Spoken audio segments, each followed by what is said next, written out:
Let's talk about Lamar Jackson. Lamar Jackson suffered a sprained PCL last week. That was the news. He's going to be out. He said he could miss, I shouldn't say he said, but they're saying he could miss 1 to 3 weeks. But the bigger news around Lamar Jackson doesn't really have anything to do with his injury, but rather where Lamar Jackson will end up after this year in Baltimore. And fellas, take a look at this tweet. Shout out World of Isaac for this one. But he says, Lamar to Detroit confirmed.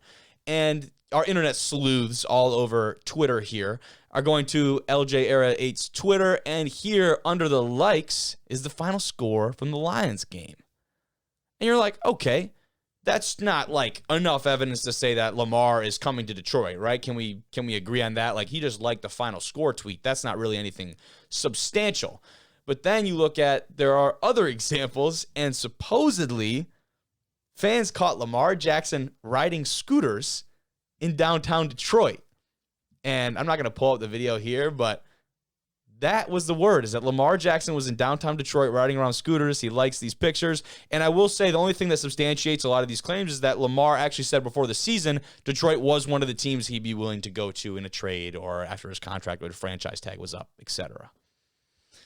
What do we think? If I'm Lamar, LJ Era 8 in the Honolulu Blue. I think the Lions' offense is way better than Baltimore's offense. He'd have a way better supporting cast in Detroit. I think so. Granted, the Ravens are a far better franchise than the Lions are. I would 100% agree with just about everything you said. And like right organizationally, I mean, obviously you gotta lean towards the Ravens too. But again, the Lions are proven young, it yet. exciting, and I think it's a great fit. And what are the Lions missing right now in their offense? Obviously, Jared Goff's coming off of a career performance last week.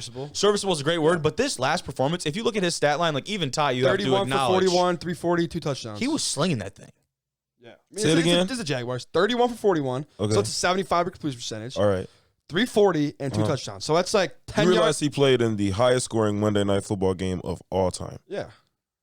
53-51. I can guarantee you his stats from that game was probably better. Yeah. I'm just saying. Oh, you saying that was one of his better games? Sorry.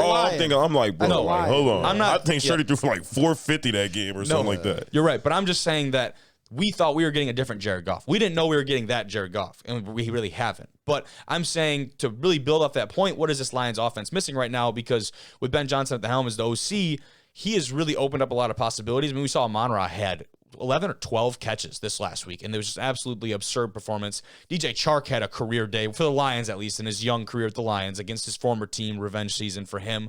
Then you've got a guy like J-Mo who is going to be coming up and making plays. Khalif Raymond is out there. I'm trying to think, but the praying mantis, like all these different things, like all these different pieces. The one piece they really are missing, I think, is mobility at the quarterback position, because you see Jared Goff get back there, and our protection has actually been pretty solid from the Lions offensive line. It's been remarkable, but there are obviously times where that breaks down, and Jared Goff has really struggled to elude, people coming in pressure, coming in those situations. So that seems like an obvious cry for a more mobile quarterback. He fits the